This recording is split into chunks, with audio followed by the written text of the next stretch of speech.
Welcome to another episode of Overask. Today we have Mr. Super Prime, probably the best name in real estate. Daniel Daggers is on the program. He's got 4 billion in career sales. I think that that may be a record for the podcast, Eric. I don't know if anyone 4 billion's the record for sure. has had that number yet. So this might be the number one agent in the entire world right here. Yeah, we're not even sure.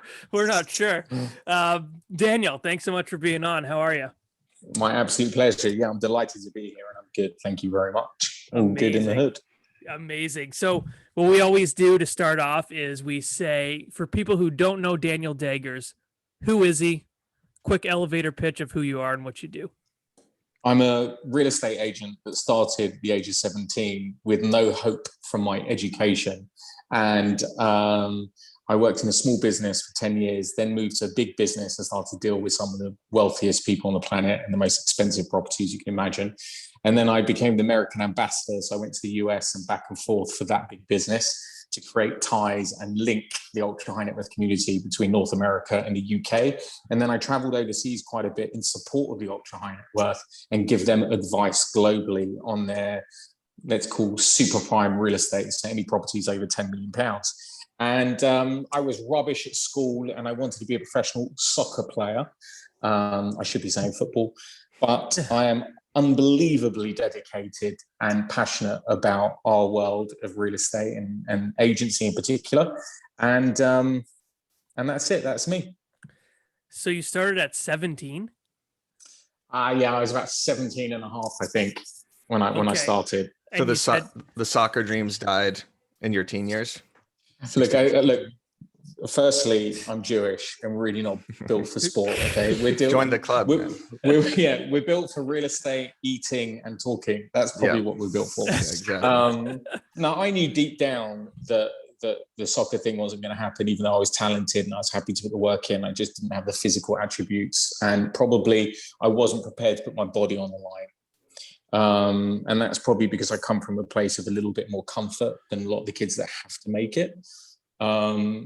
And I broke my collarbone playing football with some friends in the park, chasing after a professional contract. And then the team said, well, you were playing football in the park, so you shouldn't be doing that. And then I pretty much got benched by the team. And I said, at the same time, I was studying to be a surveyor, right, to check out the structure of buildings. And I just jacked that in and said, look, this isn't for me. I didn't like this. It was too sit behind your desk and a bit too boring. And I want to be front facing because my dad's a real good people person.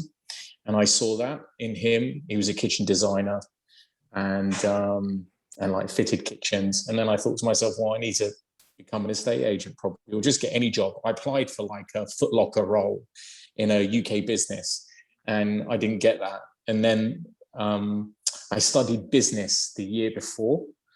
And in that course, I needed to do 2 weeks work experience. And I did that in a local real estate business. In the UK, it's like offices in different neighborhoods and they specifically deal with that neighborhood. And they bumped into my dad when I was like carrying my arm in a sling and said, what's Daniel up to? Because we've had someone leave the business. And my dad said, well, he's looking for a job. So I had a phone interview, said all the wrong things. And they gave me the job. And I started at 17 and a half. I was a real spotty teenager. I walked into the office on my first day and the girl who introduced me was gorgeous, who worked there. And I was like, oh my God, can't believe I get to work with her. That's unreal. So 17, you said 10 years, you're selling like lower end property? So I would say probably for the first 5 years I was selling stuff, I'll do it in dollars, between $100,000 to regularly to about $700,000. Okay. And then towards the latter point of that 10 years working in a small business, I was dealing with $1.5 to $2.25 million homes. Okay. And you were still 27, 28 at that point. I was 27 at that point when I left, yeah. Did you start off on a team or were you a solo agent, or how does it work out there? So it doesn't work that way. It's the UK system is broken, or it could be improved significantly. Let's put it that way. And what you do is you work for an office called the, I don't know, Black Chair Company. right? And then people work in that company. It's owned by one person. They work on a salary basis. So they'll work anywhere for, at the time, my salary was like £7,000 or $10,000. And then I would make 10% commission on any deals that I did. And now the salaries probably go up to 30,000, 40,000, or 20 to 40,000. And you'll get anywhere between 10 to 20% on your trade. So really different to the US model. Yeah. Salary model might be helpful for agents just starting out in the US. I mean, I know my first 6 months as a buyer's agent, I made absolutely no money. Yeah. If I had a little salary boost, it might keep me going a little bit. I agree with you. There's probably a bit of middle ground, but now with social and media and the fact that we are our own brands, I think the broker model fits the modern contemporary way of selling and marketing much more than relying on your office to bring in leads so you can do deals, because that's more like a factory and it doesn't build rapport. Yeah. And as soon as someone goes, well, I'm not buying in Maida Vale or Little Venice or Huntington Beach or whatever it may be, as soon as they leave to another neighborhood, the agent lets go, oh, that's not a neighborhood I can work in, right? And so then your customer has to build trust again, and that just doesn't work. Yeah. So even in the ultra high end, what you do now, like 10, 15, 20 million, that's still the case? 100. 100 million? Yeah, I mean, look. So what's your commit? So what percentage on 50 million do you guys do there? I would say probably the average fee position is 1.5%. Okay, that you take home or at that split. Level. No, that's the headline business will take 1.5%. Okay. And then the agent who does the deal will get 10, 15% of that deal. Oh, okay. Gotcha. So the opportunity to earn shit ton of money is very limited here in the UK. Yeah. But the system is changing so that it is more in line with the US, which then in turn gives people more opportunity to make more money. Right. Yeah. And what's the highest deal you've ever done? The biggest deal?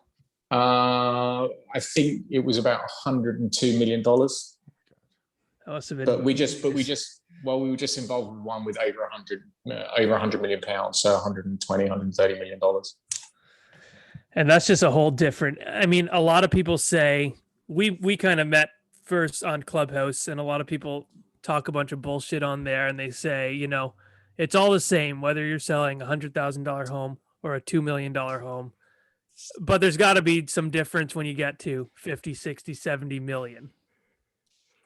Yeah, I mean, look, your clientele, totally different vibe, right? You got some people who are absolute monsters in finance, and if you're able to speak a little bit of their language, they're going to respect you more and give you more opportunity to do more business.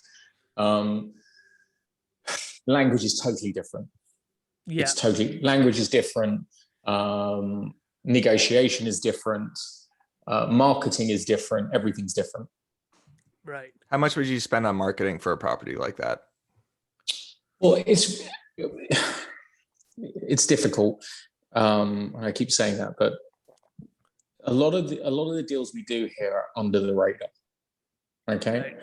I would say West Coast leads the charge when it goes, right here, we're open, we're totally transparent, here's the property, here's the price, we want to go and buy it. So much so that they've gone like past the norm, i.e., like for instance, what they tried to do with 100 in California is they put like a $500 million price tag on it. Not that it was worth $500 million, because it wasn't. But what the whole point and preface of that was to get the billionaire's attention. Mm-hmm. Right? So they'll get the billionaire's attention. And now all the billionaire has to do is go and see it. And then it's just a matter of negotiation. So they've gone so far past the whole concept of let's do it under the radar, let's be quiet, or let's give it some exposure. They went so far past it that it's sort of now given more people more opportunity to market real estate. And I think agents, particularly in the UK, they don't know how to market real estate anymore. Like we're in a digital world now. Yeah. And I'm not sure how many of my buyers read the local newspaper. Right. Right. So because of the structure and like you were saying, there's not as much of an opportunity in the UK to make loads of money unless you're selling those ultra luxury places. Is there a lack of agents? Is there not? Because here it's completely in the States and I'm in Toronto. There's more agents than listings in certain. Yeah, there's just millions of agents. Yeah. I wouldn't say there's millions of agents here. It's a totally different profile. I think it's been amazing to travel and meet best in class agents globally, right? It's been amazing. So, and every demographic of agent is what you expect. So in New York, it's hungry, driven, dirt under the nails. Let's go for it. In California, it's more showy and bling and wow and entertainment. In London, it's more subtle and quiet, and there's probably a little bit more of a class system here, right? So you have to be able to navigate these, and it's not easy.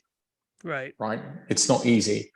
I would say that there's more structure in the UK, but there's no licensing, which means that the companies bring in the youth, and then there's no training, right? So the barrier of entry is zero, and I don't think that's healthy for the business. And then the training is atrocious.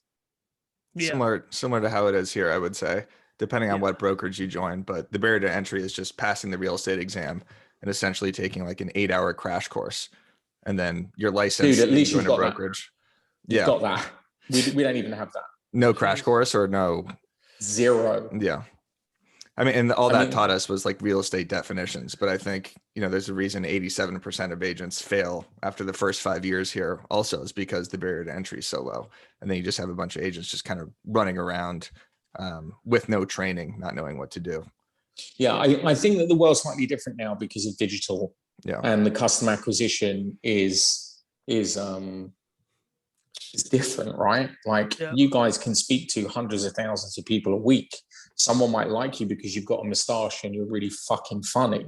And they'll go, Matt, I want you to make some money because you've entertained me for the past year and I see how passionate you are.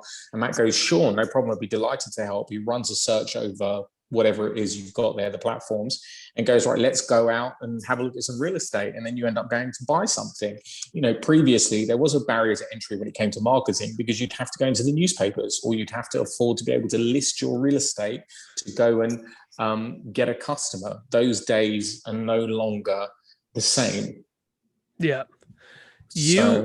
You have a large social following. Do you get a lot of business from social, or is it more referral? It is a lot from social. Well, first and foremost, referral business is the most important business. And I think you'll find that when everyone starts to cotton on that they are their own lead generator, they also want to put their arms around their customers. So whenever the customer looks to buy anywhere on the planet, they're going to be able to refer that person to somebody. And so we're going to go into a referral system. And I don't believe anyone's going to be buying or letting any real estate blind anymore. Right? I just don't understand the concept of trading the most expensive asset you'll ever own in your lifetime that is considered to be one of the most stressful things that will ever happen in your lifetime. I don't think you'll do that blind, right? There's no trust, there's no accountability, there's nothing there. Yeah. But if Matt goes, hey, Darcy, who's his number one client that he met over social channels, I really trust this guy, Daniel Daggers. Yeah, I know that's his real name. In London. Now all of a sudden there's trust equity between me and Matt. And I don't want to screw it up for Matt with Darcy because that's our relationship. I don't want to embarrass myself. And Matt doesn't want me to screw it up. So there's like a much safer environment. And that is going to be everyone's best source of income. Yeah. And social, I've made millions through my social channels. Were you early to the game on social? Because you said a lot of agents in Britain are kind of reluctant to adopt the digitization of marketing. I think you said that earlier in the podcast. So, and you were doing it since you were 17. So did you see this trend happen kind of in 2013, 14, and you were earlier to the game, or how did you come about that? So I didn't know this, but I'm super instinctive when it comes to recognizing patterns. And in 2000 in 1996, 97, I'm starting to show my age, right? I was a spotty kid sat at a desk in the window trying to sell real estate through fax machines, right? What does a spotty kid mean? Like, what is I spotty? had pimples. Oh, okay, got Okay, it. cool. I thought it meant like Sorry. dodgy, Sorry, like sorry. sketchy. So, But okay. No, I wasn't dodgy and sketchy at all, dude. Okay, spotty means pimples. So Okay, it's all good. It's all good. Put some CeraVe lotion on there. Dude, thank God we cleared that up. That Yeah, was embarrassing. Yeah, good. So I'm sat there and I'm in this open plan office with 8 other people, of which all of them are 10 years older than me. And I'm listening to the conversation about websites and how someone in Asia is going to buy a property from us by landing on our website. And people were laughing. Now, very simply, if they would have taken all their advertising budget and put it into their website, into Google search and rankings and stuff like that, they would have grown the biggest business in that neighborhood, if not London. Okay. And I remember that vividly. Like I'm sat there listening, just like learning as much as possible. And then in when did I leave? In 2007, just before the financial crisis, I leave that small business because they don't want to give me. Oh, sorry, guys. Sorry. It's okay. Oh, good. I leave that small business because they didn't want to give me equity. And I moved to a very big business that was growing internationally. And I recognized that we were going through globalization. And I wanted to be on a bigger and better platform so I could go and achieve greater things because I'm hungry and I want to do the best I can do. So I go there and I realize that everyone's a shark and I want to be a dolphin, right? I want to be clever. I want to be quick. I want to be liked and I want to play long game. So I did that and I learned from everybody. I learned some of the dark arts, gray arts, light arts, all that sort of stuff. And I played long game. I didn't make much money. Probably the first 15 years of my career, I didn't make much money. 16 years. No, more. 18 years. Okay. And then I see social media happening. I'm traveling to the US. All the agents in the UK started to go to Asia because that's so much wealth is over there and they're buying real estate in the UK. And I thought to myself, well, I don't want to be the same as everyone else. Everyone's going that direction. I'm going to go the other direction. And I think that there's a huge amount of wealth in the US. The way I communicate is going to be in line with a lot of that client base. And I want to see how the agents in the US do. And so I went out there. Also, maybe I might meet a nice American girl, but anyway. Right. So I went out there and I started to see how the agents were taking selfies or video recording themselves. And they were doing like 80% about themselves and 20% about the real estate. And I thought, that's quite interesting. And then I got invited to see oh my God, I've forgotten the name of the building now. What's it called in New York? 432 Park. And that Ransom Hans building? It was the pinnacle building that abuts the park, Central Park, and it was being built. And I was one of maybe 15 agents around the world that got invited to see it before completion. It was part of our relationship with the agent in the US. So I get on this outside lift elevator, and it takes us. We had to get 2 elevators to like the 70-something floor, and it's freezing. And I'm absolutely shitting myself. And I get, after 5 minutes of going up, we get into this apartment. And I thought, wow, this is really cool. My job is super cool. Like I get to see amazing stuff. So I pulled out my phone. I was nervous about my data. Sorry, I've got people calling me. I was nervous about my data, right? Because my company was paying the data at the time. And I thought, you know what, I'm going to do this anyway. So I take my phone out, I go onto Facebook, I do Facebook Live, and I start walking around this shell apartment of 432 Park. It's not even finished yet. No one's seen it. And all of a sudden, my Facebook starts blowing up. My personal Facebook starts blowing up. And my clients who follow me on my personal Facebook, like, I'm going to tell my husband this, that, and I'm getting like thousands of views. I'm like, wow, I'm not able to email this amount of people without upsetting people. Now they're choosing to see this and they love it. This is a no-brainer. So I get back on the flight, back to the UK, meet the head of marketing of the business that I was in, where there's 19,000 employees.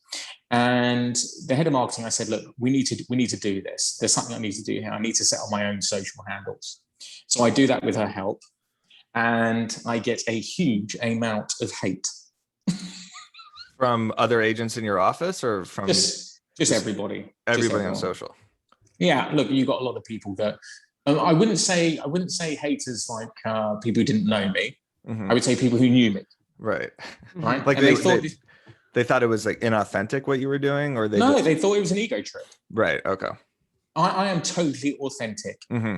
That's the reason why people like doing business with me. Right. I'll swear in communication with you. You're never going to see two different me's. Never. Okay. And so I thought to myself, you know what? I'm a good guy, and I've worked really, really hard to be where I've got to be. No one's given it to me. I've just been really, really, really hardworking. So I'm going to just digitize this. And I had to suck it up. But within a couple of months, I was bringing in about $400 million worth of leads a month. Yeah. Jesus. Okay.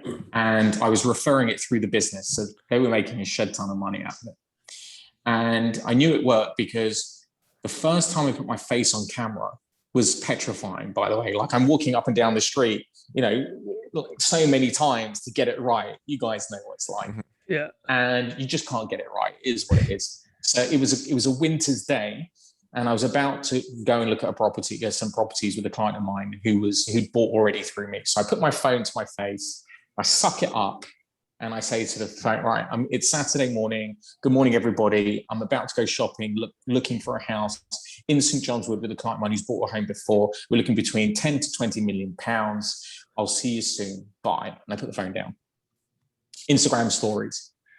So about 2 hours later, after we finished the tour, I go onto my stories and I see 100 people have seen it. So I'm scrolling through it and I'm like, oh, that person's looking, that person's watching, that person's watching. And then about 3 hours later, I get a text message from a client. So someone who owns a property or who's owned a number of properties. And they go, hey, Dan. I hate being called Dan, by the way. I prefer Danny or Daniel or Big D. And they say, hey, I don't know if you know, but I own this property in this neighborhood, and I'd love your opinion on it. So I checked my stories, and I've seen that they've looked at my stories, and this house fits with the requirement of the client I was in with that day. So I was like, bam, this works, keep going. And ever since then, I sold a property for £45 million over Instagram. I think I built a community of wonderful people, and agents facilitate their agent network through my network. So I know that people look at the people that I follow, and they all build networks. And the same thing on Clubhouse and LinkedIn. And there's like a community that's fed off my account. And I think that's great. Like, I've got no issues with that. I want the best for as many people as possible. Yeah. But this is like what Gary Vee says, like Web 2.0 with social. And the one thing I'm really proud of is, one, that I stuck at it, but two, is that I told everyone to do it. I didn't keep the secret to myself. Yeah. There's so much to unpack there. First thing I'll say is people kind of coming at you because you were doing things differently. And I mean, I've just never heard of anyone successful who didn't go against the grain. Yeah, 100%. There's always something that you do differently that... So Matt, 100% agree with you. I don't think it's just necessary to go against the grain. I think it's to either contemporize it, modify it, tweak it, look for opportunity, be interested, and then go with what feels right. Yeah. I don't always go against grain because I just think that everyone's been lying to us. I do think there's an element of everything that we've been told a portion of everything we've been told is actually inaccurate and supports the people who've already won. Right. And I believe that my skill set is sufficient enough that I will continue to win, and I don't need to keep things a secret. Yeah. So if I can help other people, I'm going to really want to do that. Yeah, and I've noticed that all over Clubhouse and everything. You're always a complete open book you're not scared. So many people try and keep that in because they don't want to give away their secrets or anything like that. But like you said, there's enough for everyone to go around. I don't think you're confident with what you do.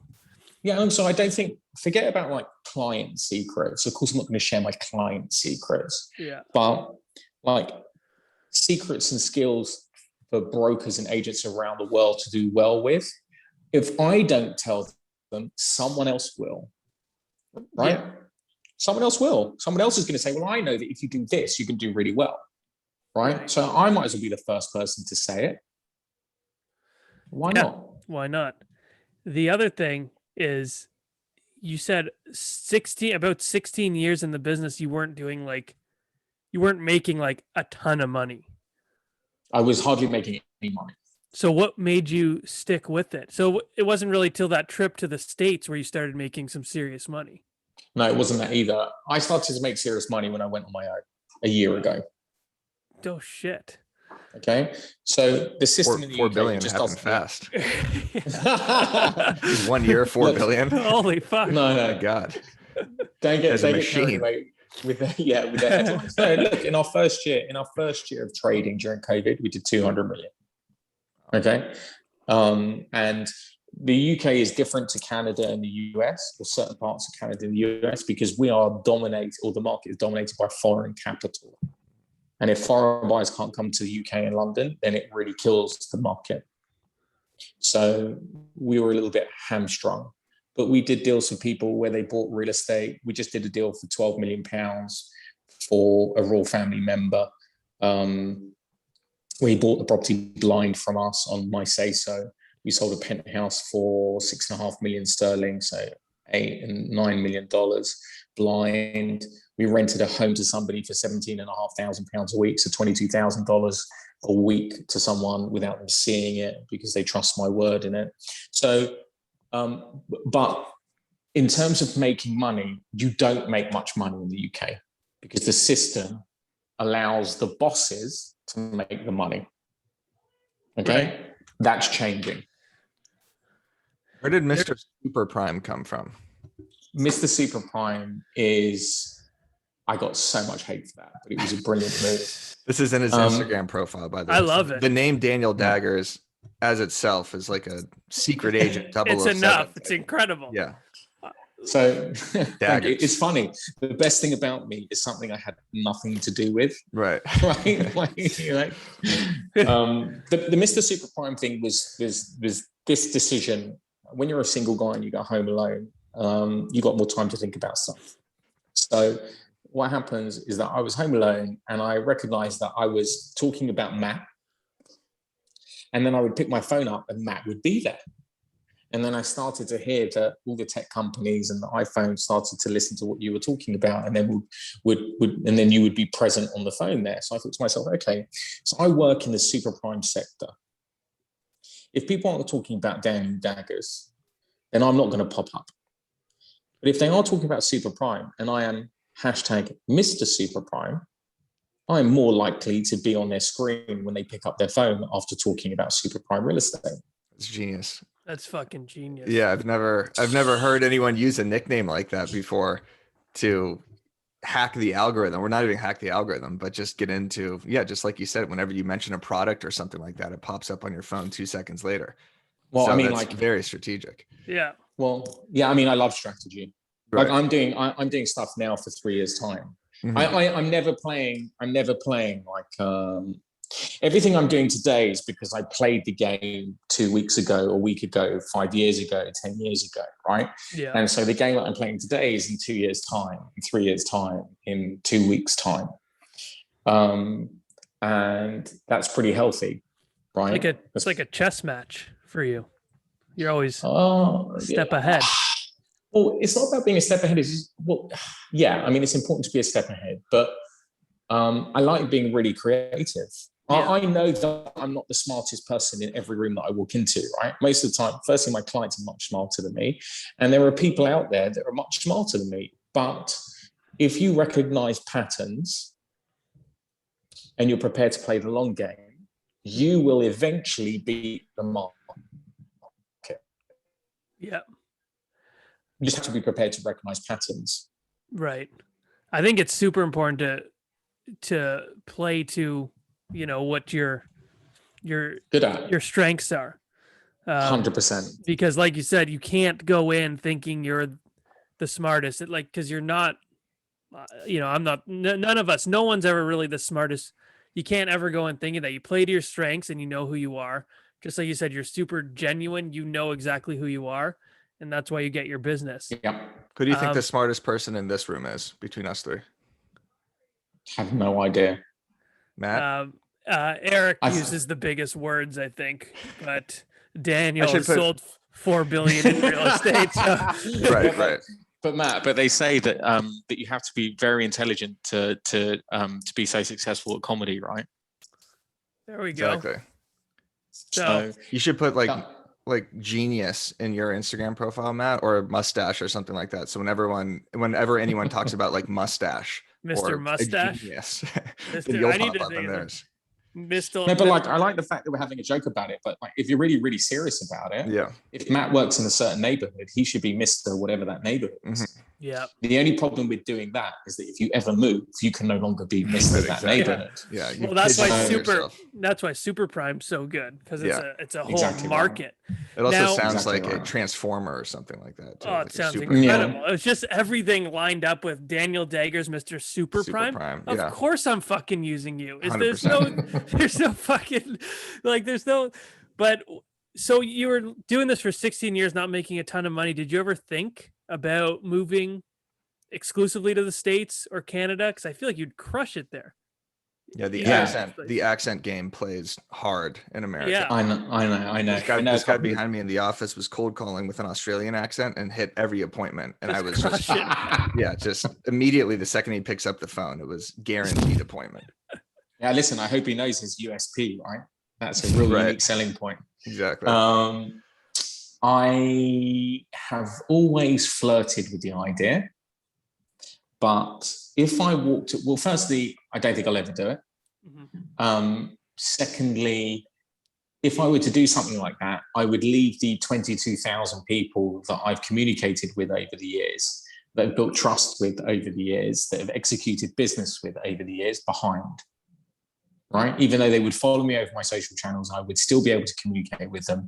I'm walking away from like an insane amount of valuable IP. Okay, so there's that. And secondly, everyone's thinking Daniel should go to the US. He should go to the US. Well, my initial reaction is, no, I'm going to do opposite.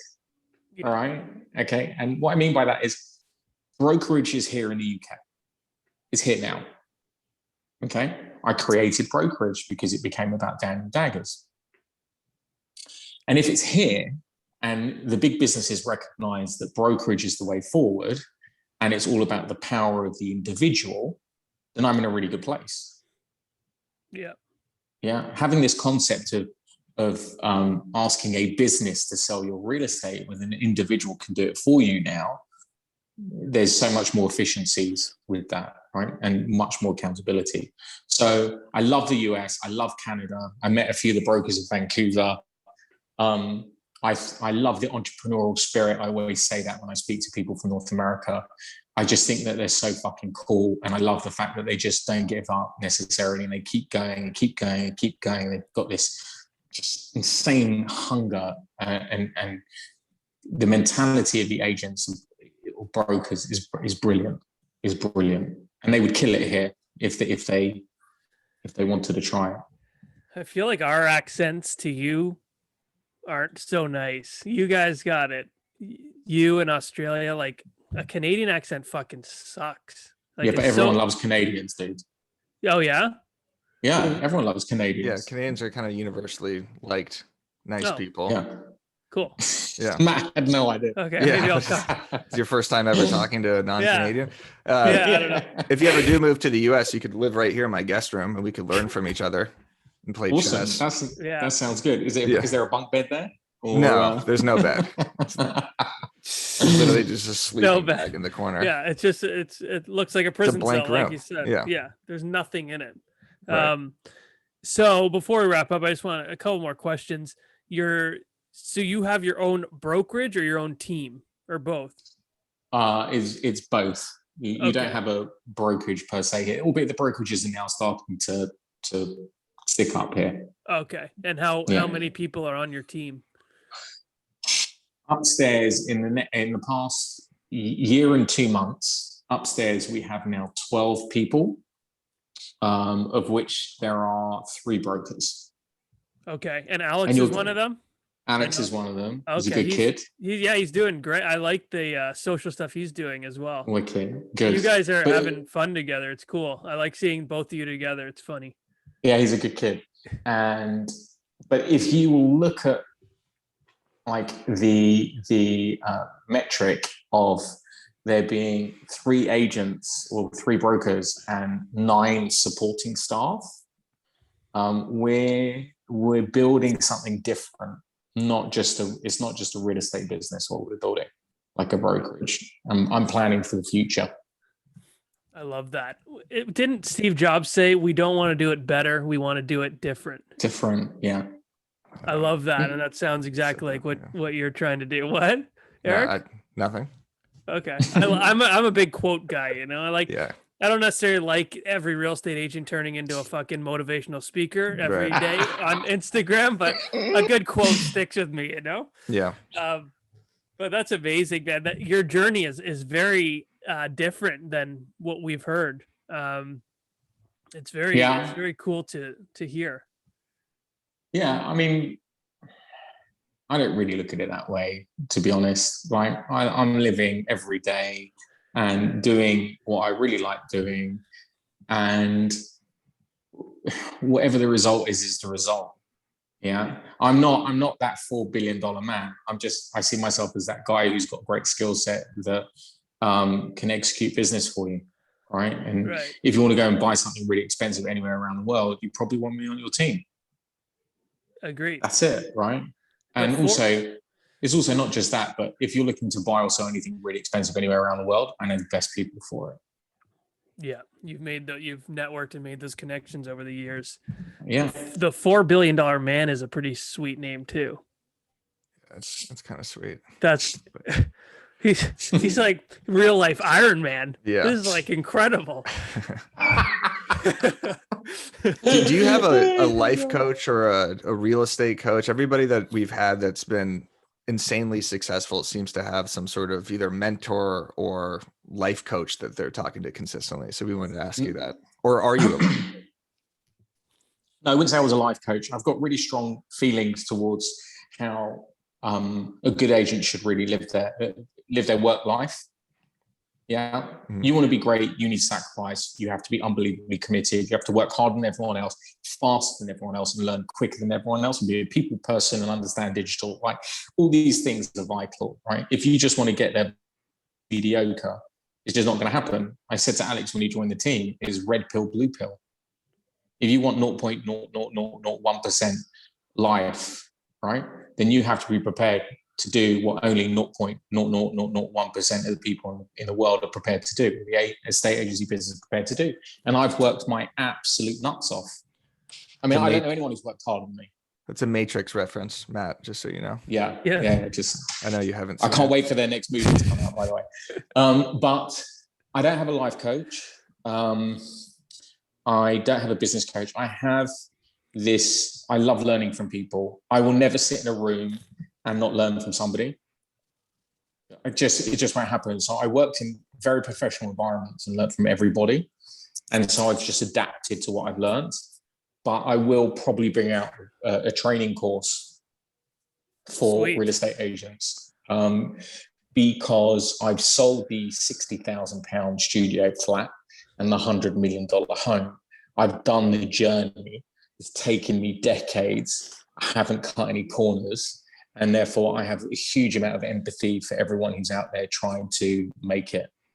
Like, I really do. Personal trainer. You have a personal trainer. Your biceps look pretty jacked in that white shirt. Yeah, I wore this white shirt on purpose because just to show off my tiny biceps. Right. No, you look fantastic. Again, you would just kill it in America and Canada. The accent, the $4 billion man, Mr. Super Prime. Just walk around with that white shirt all day. No, stop it. You crack me up. I'm out of shape at the moment, and I think that so is Eric, I look. If we want to perform, I'm a big fan of Ryan Serhant. He's jacked. Okay. Yeah. Fantastic body on him. Great. Yeah. I mean, I wasn't really. I'm a big. Okay. Oh, that's not what you're talking about. Okay. Oh. I thought. Yeah. No. He's. I really love his pectorals. And his glutes are on point. Yeah. No, I'm a big fan of his because I like what he professes. I like what he. My impression of him is that he's been given an opportunity and he's taken it by the scruff of the neck. And he hasn't done it half-heartedly, and he is primed to execute the best he possibly can. And therefore, he recognizes that his mental well-being, albeit I'm not sure he talks about that, but his mental well-being, his physical well-being should be in tune for you to reach levels of greatness. Right? And I don't know many people who are unwell or unhealthy, I should say, that have done tremendously well. Right. Okay. And so is it easier on this journey of real estate because you need to be physically fit? You need to be physically fit because you are up and down stairs, you are in and out of houses, you're carrying stuff, you're driving, you're then coming out and you're running into loads of different homes, and you need to be mentally fit and physically fit to do all of that. Right. I think in my last year in my big business, I did something like 430 showings, and every showing is half an hour because they're all big homes. Yeah. So you have to be physically fit to do that. And I like his attitude to work. I think if more and more people adopted that physically fit way of working, they will be more successful. Yeah, I've noticed that in a trend as well. I mean, kind of an idea right there for a real estate training coach that trains realtors to work out a specific way for real estate. So if you're going to be going up a lot of stairs, it's glutes. Oh yeah. You're carrying open house signs. So it's like shoulders. You're, working. Guys, you can't see 413 homes. Daniel's glutes are fucking insane. Yeah, exactly. This guy could carry around 50 open house signs. Hold on, one sec. I just need to get this back on. I haven't paid the electricity bill. Yeah, $4 billion. Hold on 1 second. $4 billion man. I love it. I love this. I bet this has never happened before. Daniel's got the fucking calves of a racehorse. 1 second. That would be a kind of a sick idea, though. It's just you train real estate agents physically. Yeah.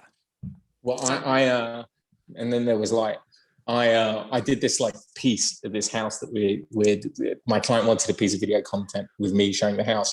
And I had Sasha follow me up the stairs, and I said to her, no filming the glutes. Right. Okay, no filming the glutes. They're my prized possession. Yeah. But guys, I have to say, like, pioneering a certain route of marketing when it comes to real estate, not only is it brave, but I have a huge, and I'm sure there's loads of people that have a huge amount of admiration towards it. And I just think it's fucking cool, guys. All right. I really do. Absolutely do not stop. Be relentless. Just thank you. You guys are great. I mean, our business is way too serious. Everyone has to look so polished and pristine. Guys, I tell you, the reason why I don't like to do this whole polished, pristine stuff on social, and I could do private jets and boats and cars and Lambos and all that sort of stuff. I could do all of that all day long. The reason why I don't do it is that it's not real. Yeah. And social, there's no escaping it. Yeah. So if I pretend to be the most polished person on the planet and I never swear and I always walk and I never run anywhere, right? And then all of a sudden someone catches me running down the street with like some paperwork, and I'm not looking particularly polished and I'm disheveled, right? It's just going to totally kill my brand. So I've never been that person. Mm-hmm. Yep. And I'm not going to be that person, right? Because I don't think it's fair. And I don't think it sends the right signals to the new agents. Yeah. Agreed. I mean, if you're always trying to cover up who you really are, it's eventually going to come out, right? And then people are going to call you on your bluff. Exactly. And it could be the smallest thing. The littlest thing could completely throw your whole brand away.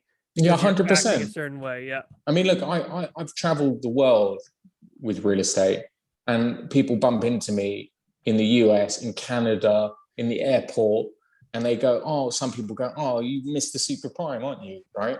And I'd be like, yeah, it's cool. And people feel really comfortable to approach me because, you can't escape it. And so you have to be able to be yourself. Yeah. Right. Agreed. But I love what you guys do. Like, it is so much more fun. And you're going to get cult following. You're going to get cult following. That's the plan. Thank you. Yeah. Yeah, you're going to get massive cult following. It's brilliant. We appreciate it, especially we always love hearing it from people, of your magnitude, what you've done in the business. You've really walked the walk. So to hear that from someone like you is really cool, because when we do these things, you never know how people are going to take to it. So to hear, the $4 billion man, Mr. Super Prime, glutes of a fucking horse, he comes and tells us that horse glutes. He tells, you should put that in your profile. Really keeps us trekking along. So we really appreciate that. Well, before we end, I got a question. Where do you guys think our industry is going? Where do you guys see the opportunity? Matt? I think it's all social. I think it's all social based. Just like you said, people from my videos, they contact me from the weirdest things. I'm wearing a Van Halen shirt right now. Like, I've gotten appointments for wearing a band shirt that someone else likes. I think more than ever, people see through your bullshit. They want a genuine person. They want someone they could be friends with.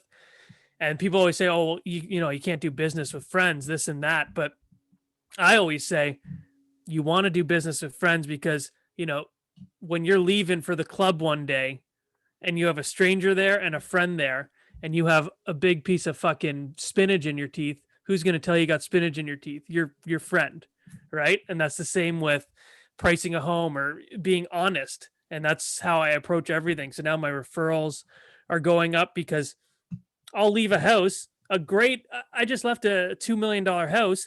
I told the client, said, this place is a fucking piece of shit. Don't buy it. I said, just like that. And, like that, because, and, I could have easily said, oh yeah, let's go for it. Let's go for it. It's 2 million. That's an awesome commission for me. But that's like you, Daniel. It's about the long-term game. And I know by doing my job properly now, it's all going to pay off. But I think it all starts with social for me. Yeah, becoming a media company. As I think Gary Vee put it like a couple years ago at 2020 Edge or something. I think I just made up that conference name, but it sounds legit. Yeah, he was just saying like agents now have to adopt digitization, like full stop, or not full stop, full go. They have to have, the Instagram, Facebook, Twitter, TikTok, blog, have to be all over online. So the agents that aren't doing that are still doing newspaper marketing or park bench marketing. They're the ones that are going to be left behind. So if you're not becoming your own media company and just producing content nonstop in vertical video, then you're going to get left behind for sure. So I would, I'd agree with all of that. I do think there's opportunity. No, come on. I do think there's opportunity for the park bench advertising and the papers. Okay. I'm just not entirely sure it's as efficient and will get you the right eyeballs. And it will be as a cost metric, it will be really hard to understand what works and what doesn't, unless you use QR codes. Right. Yeah. What I would say to you is that this business is all about trust. Okay. Like every business is all about trust. You trust, how do I put this? Apple, even though it's a product, more than you trust someone else, some other product, right? Because You might like the design and stuff, but you trust that that piece of equipment is going to perform well. Okay. In our world, it's all about delivering a service. And it's all going to boil down as to who do they trust most to execute a trade for them. And the reasoning behind this is that everyone is contactable now. So, and this is why I have to tell people that make life difficult for me on the odd occasion. When you're doing business with a big real estate broker and they've got 5,000 hot buyers in their email chain, okay, and their client is selling their home. Well, in the UK, you don't have the legislation like you've got in the US. But for instance, in the UK, if someone says to me, or they approach my client directly because my client's on their massive database, I say to them, your clients are on my database too. And they say, well, what do you mean by that? And I said, well, I can find every one of your clients over digital channels and I can DM them directly and they're going to take me seriously because I have 34,000 followers. And so I have social proof.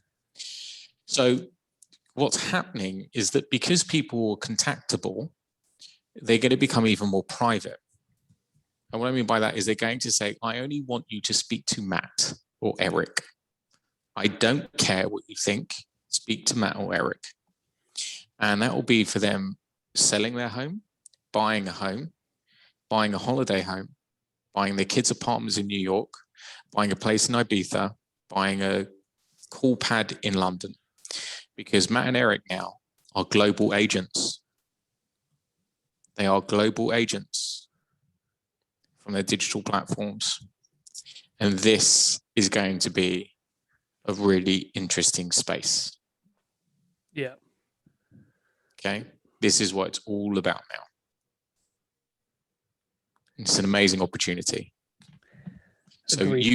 you get 50,000 people following you guys, 250,000 people following you, 1 million people following you, and they trust your expertise. So you have to be the most knowledgeable. You have to study. You have to get the Daniel Daggers course and ticked off that he's got to level 12 or whatever it may be, right? You need to show that you have a level of excellence that is enough for the customer to trust you. Then you need to have a level of likability. Oh, I really like Matt because he's got the sickest moustache and he reminds me of my grandfather. Whatever it may be, like the most random stuff. Yeah. They will choose you rather than randomly Google who to speak to in Mykonos, right? This is where the world is going, or is, because I'm living it. Yeah. I had a client, I'm not going to say who it is, massive ultra high net worth wife, follows me on social channels, and she really reacted well with my Q&As. And I built a rapport with her, for about 6 months to a year, I think it was. I didn't know who she was. And then she said, she sent me a message back and forth. And then we had a call. And then she said, would you be able to find us a home in New York? This is during COVID. And I said, no. I said, I'd love to, but it wouldn't be fair. And I don't want to risk it for other people. And it'll be a nightmare. But would you like me to refer you to somebody that I trust there who can execute a trade for you? And who's quite aggressive? What kind of profile agent would you like? And so I made the introduction. They bought a home for just shy of $20 million. Okay. They came to me in London to buy a home in New York, and they live there. Yeah. It's because they trust my opinion, not my company's, mine, because I am accountable. And this is where the world is going. Yeah. That's awesome. I love that. Got serious there when you brought the mic in from the ear too. Yeah, I usually do that when I rap. I usually do that. I was gonna say, emphasize everything. That was a fucking TED talk. We start charging for this shit. I got scared to even respond. Motherfuckers. I love it. I love it, man. Well, Daniel, on that note, that was an awesome ending. Thank you so much for coming on. We really appreciate it. Thank you. We love everything you do. And just keep on keeping on like you're doing. The $4 billion man, the Mr. Super Prime. Horse glutes. Yeah, horse glutes. Horse glutes. Everything. I can't wait. I can't wait to meet you. I can't wait to meet you in person. Yeah. My friends are going to kill me about the horse glute thing. If I don't see Mr. Horse Glutes in your name, in your profile, Mr. I'm going to Horse fucking Glutes. lose it. Mr. Horse Glutes. Oh my God. I'm going to start I'm going to have to get into the equestrian world now. Right. To that. Guys, thank you so much for the opportunity. And I know I've said Matt this before because I love what he does, but Eric, the same, dude. You everyone here in the UK knows your account, and they love it, and everyone's sharing it, and it's just sick. I love it. Thank you. Appreciate it. Thank you so much, man. International. All right, man. Thanks for coming on. You guys take care. You too. Later. Take care, man.